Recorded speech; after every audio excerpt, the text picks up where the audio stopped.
Good morning, PRMS. Today is Thursday, November 19th, and it's a B week. Welcome to another Google Meet edition of the PRMS Morning Announcements. Please stand for the Pledge of Allegiance. I pledge allegiance to the flag of the United States of America and to the republic for which it stands, one nation, under God, indivisible, with liberty and justice for all. Please remain standing for a moment of silence.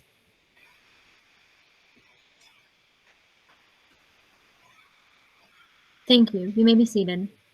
A reminder to students on the callback list for Schoolhouse Rock Jr. that callbacks are today at 3:30 in the auditorium for hybrid students and via Google Meet for 100% virtual students. Attention student government, you have a meeting today at 3:15. We will continue to plan our virtual volunteer events. Attention Ecology Club members. Our next meeting will be held after school today at 3:15. Please join the Google Meet to attend. Don't forget to vote for class president. All students in 7th and 8th grade may cast one vote. Please find your form in your school email. Results will be announced tomorrow. A new club has started, the GSA or Gay Street Alliance.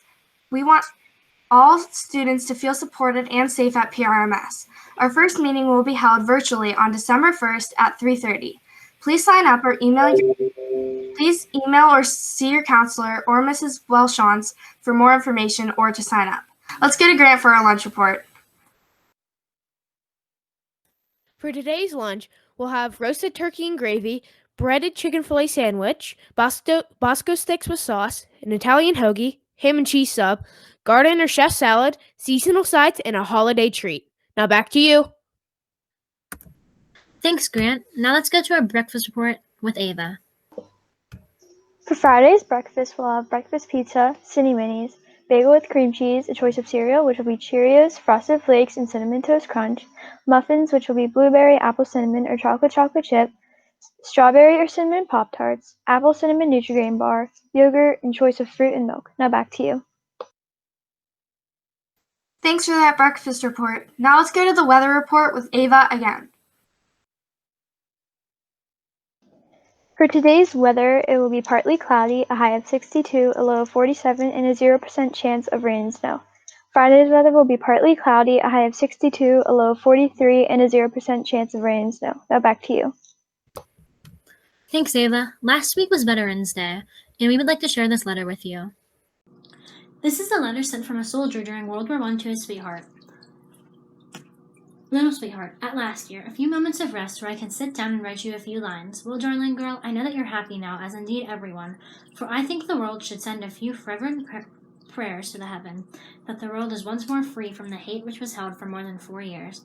And on that part of France where not so long ago Carmen roared, now is all quiet and peaceful.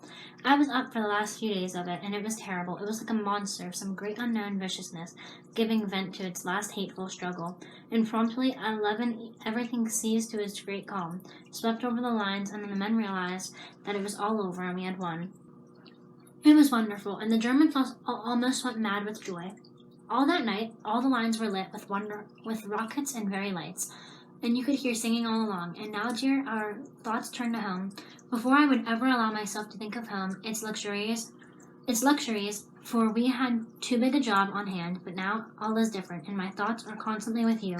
And oh, the longing to be back. As I told one of the boys the other day, I wouldn't trade anything in the world for what I have seen and went through.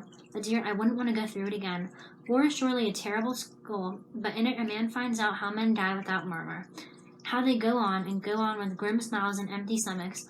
Men who knew every luxury in civil life, sleeping in mud wrapped in wet, dirty rags of blankets and sleeping in sleep of utter exhaustion.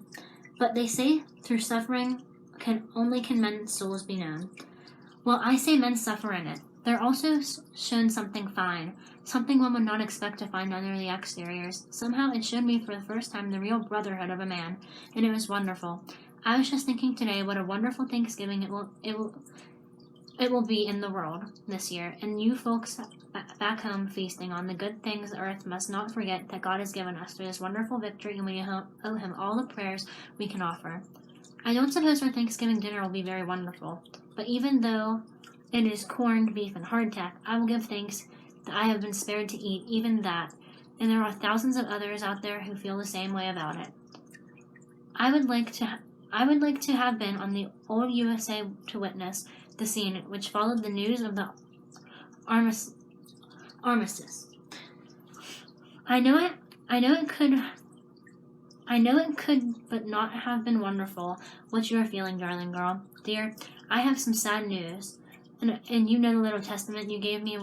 Well, it is lying somewhere in the Oregon wood, as I lost it there while crawling through a bush and barbed wire. In barbed wire, my clothes were badly ripped, and my shirt pocket was entirely ripped off. Well, and everything dropped out, and your little testament was in that pocket, so it's gone. Well, dear, I must close now and scout for something to eat.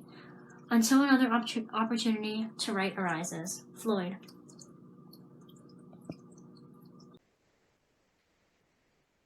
Now for the fact of the day, here's Grant. Today is Gettysburg Address Day, or Equal Opportunity Day.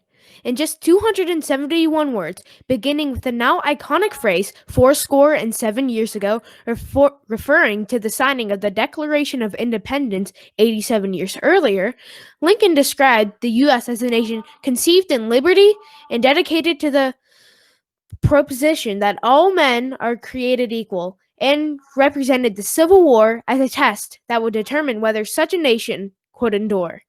Now back to you, Annabella. Thanks, Grant. That's it for today. Don't forget to make it a great day. Now to Mrs. Ross with some breaking news.